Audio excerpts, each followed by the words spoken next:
முகக்கவசம் பாடல் 12. அவ்வியம் உளர் ஊனுண்போர் அசடர் பேய் அரக்கர் புல்லர் தேவர்கள் எவரானாலும் திடமுடன் என்னை மல்கட்ட தவ்விய வருவாராயின் சராசரம் எலாம்புறக்கும் கவ்வுடை சூரசண்டன் கையில் காக்க காக்க.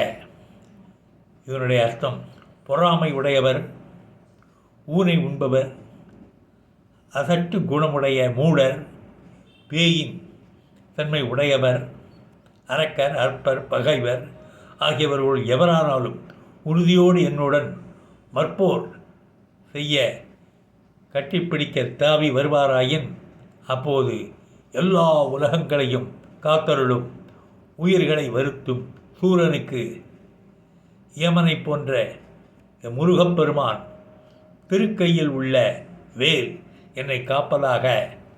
தவ்வி என்றால் தாவி என்ற பொருள், கவ்வுதல் கவர்தல் பிடித்தல் என்ற பொருள்.